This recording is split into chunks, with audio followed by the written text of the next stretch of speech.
پوچھتے ہیں شادی کے بعد عورت کا آخری نام بدل دیا جاتا ہے، کیا ایسا کرنا ٹھیک ہے؟ دین اس کے بارے میں کیا کہتا ہے؟ مثلا بعض اوقات عورت کا نام اپنے باپ کے نام کے ساتھ ہوتا ہے، لیکن آخر میں وہ آخری نام بدل کر شوہر کا نام لگا دیا جاتا ہے۔ جو غلط چیزیں رائج ہوگی نا اور کافروں سے لوگوں نے لے لی ہیں، ان میں سے یہ بھی ہے کہ لڑکی باپ کے کر رہتی ہے تو باپ کا نام ساتھ لگاتے ہیں، شادی ہو جاتی ہے وہ چھوڑ کر پھر خامد کا لگانا شروع کر دیں۔ یہ وہ لوگ ہیں جن کے ذہنوں میں عورت کی بذات خود کوئی شخصیت نہیں، عورت کوئی شاید نہیں، وہ اپنے باپ کے نام سے یا شوہر کے نام سے اس کی کوئی عزت آبرو ہے، ورنہ بذات خود وہ قابل احترام شخصیت نہیں۔ توبہ توبہ توبہ، سوچے باپ کیا اور خامد کیا۔ اللہ کے رسول علیہ السلام نے جو قدر ان کی بیان کی، یہ تو ہماری نالائکی ہے۔ مسلم کورا پرستار شمرد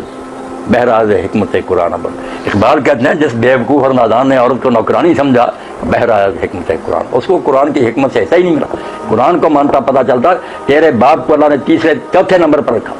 جہاں ذکر آتا ہے کہ والدین سے نیک سلوک کرو، آگے جب تفصیل شروع ہوتی ہے باپ کا کوئی ذکر آتا پھر کہ ماں نے تجھے اٹھایا اور مشکل سے جنا اور پھر سینے سے لگائے اٹھاتی پھرتی رہی، بہت ماں کی محنتوں کا ذکر ہے۔ اللہ کے رسول کے سامنے جب بات آئی کس سے نیک سلوک کروں، اور میں اپنی ماں سے، پھر پوچھا ماں سے، پھر ماں سے، چوتھی مرتبہ کا اچھا باپ سے۔ تو ماں جو ہے اس کی اپنی بڑی شخصیت ہے، کیوں وہ باپ کے ساتھ چمٹی رہے اور خاوند کا ذمہ بنی رہے، بلکہ ان کی عزت راب ہے ماں کی وجہ سے کہ فلاں کے بیٹے ہیں۔ عیسیٰ علیہ السلام دنیا میں عزت پائی ہے تو ابن مریم ہی کہلاتے ہیں کہ مریم کا بیٹا، اب مریم صدیقہ ہے۔ حضور نے فرمایا کہ فاطمہ جنت کی ساری عورتوں کی سردار ہے سوائے مریم۔ یہ بھی نہیں ہم ساتھ بیان کرتے کہ مریم بنت عمران جو ہے نا اپنے دور کی، وہ بھی عورتوں کی سردار ہے، بہت بڑا مقام ہے۔ تو اگر بیٹی ہے تو اللہ کے رسول نے فرمایا جس کے گھر میں 3 بیٹیاں پیدا ہو جائیں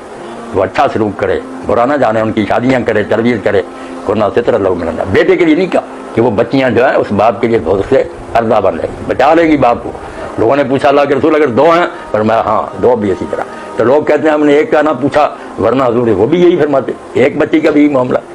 بہنوں کے بارے میں فرمایا کہ جس کو اللہ تعالیٰ نے بہنوں کی آزمائش میں ڈالا اور اس نے ان سے اچھا برتاؤ کیا، 3 یا 2 ان کا بھی یہی فرمایا تو وہ بھی اس آدمی کے لیے دوزخ سے بچاؤ۔ اور اگر بیوی ہے تو فرمایا خیر حکم لحاظ،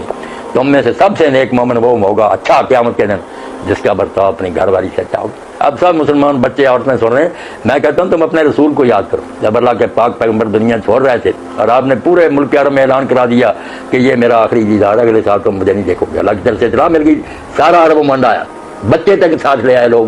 میدان عرفات میں جمع ہو۔ حضور اپنی ناکہ پر سوار تھے، خطبہ دے رہے تھے، سب لوگ جانتے ہیں کہ وہ آخری ہدایتیں تھیں، تو جو ہدایتیں دی آپ نے ان میں یہ بات بھی بطور خاص فرمائی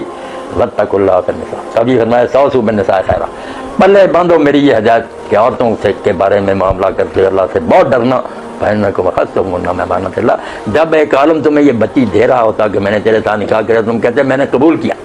تو نہ عالم بچی کسی کی دے سکتا ہے، نہ باپ یہ چاہتا کہ میری بیٹی کی طرف کچھ دیکھے، مگر حکم شریعت کو مان کر حضور نے فرمایا اس وقت تم اللہ کی امانت لے رہے ہوتے، بندوں سے نہیں لے رہے ہوتے، اللہ کے ہاتھ سے امانت لے رہے ہوتے ہو، جس لیے وہ ایک دن اپنی امانت کے بارے میں پوچھے گا کہ تم نے بیگانی بچی کو لے کر امانت ہے اس کے ساتھ یہ جرم کی۔ اس لیے دین میں نا یہ عورتیں بھی سمجھے نا کہ ہم بس ابے کے ساتھ اور خاندوں کے ساتھ دفاع کریں، یہ نام لو ساتھ لگاتے ہیں، وہ بذات خود ہی آمنہ اور جو مرد ہیں بذات خود ان کا کام کو کام ہے، مرد ان کے پاؤں کو چاہتے ہیں تو جنت ملتی ہے۔ یمن سے صحابی آیا کہ حضور میں جہاد کے ارادے سے آیا، فرمایا ماں زندہ؟ اس نے کہا، فرمایا فرما جا ماں کے ساتھ چمٹ جا،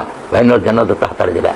جنت اس کے پاؤں کے نیچے، کہاں جنت ڈھونڈتا پھرتا۔ مگر ہماری بدقسمتی یہ ہے کہ مسلمان کہلانے والے جو ہے بدنام ہو گئے کہ مسلمان سوسائٹی میں عورت کی کوئی عزت نہیں، یہ ہماری بدبختی ہے، ورنہ عورت کی جو عزت ہے تو باقی اس کے مقابلے میں بہت تھوڑی ہے۔